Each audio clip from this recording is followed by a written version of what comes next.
Appeal has barred parties involved in the BBI contest case from publicly commenting on the matter. Court of Appeal President Daniel Musinga called on parties to respect the process and allow the courts to adjudicate the matter in free space. John Jacob Curia brings us that story. Since the ruling made on the 13th of last month, tirades have been directed at the 5-judge bench by the political class and a section of legal pundits for engaging in judicial activism. And despite the appeal process having kicked off a week later, the criticism has not waned. The latest, President Uhuru Kenyatta's remarks Tuesday during the Madaraka Day celebrations in Kisumu, where he accused the judiciary of trying to undermine the democratic space granted by the Constitution. If the court had subjected its decision to stop BBI to a cost-benefit analysis, in other words, if it had considered the burden of choice, then there are questions the judiciary would have asked. If we indeed were at a constitutional moment, is a decision against BBI a decision in support of the status quo? If BBI were to be stopped, who carries the burden of choice? On whose shoulders will ethnic majoritarianism rest? And who will carry the burden of losing 30% of our national budget every 5 years due to the toxic politics that BBI sought to resolve?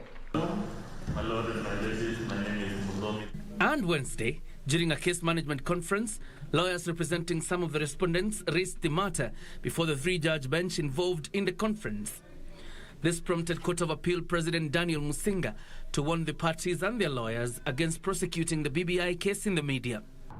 Let us realize that we have an important judicial process that must be handled in a very sober manner, and let us not begin to, as it were, prosecute or defend our respective positions outside there in the media. Judge Musinga calling on the parties to allow the court to adjudicate the matter without undue pressure. Please allow the court to make a fair, properly informed decision without unnecessary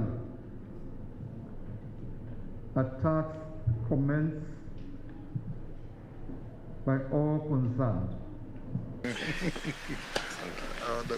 This as a section of the clergy called on the executive to cease from attacking the independence of a judiciary. In an apparent reference to the Madaraka Day remarks, the Church and Clergy Association of Kenya urged the judiciary to be a fair arbiter. They rule any case according to the law and according to the merit of the case presented to them. We are advocating for completely obedience and respect of judiciary.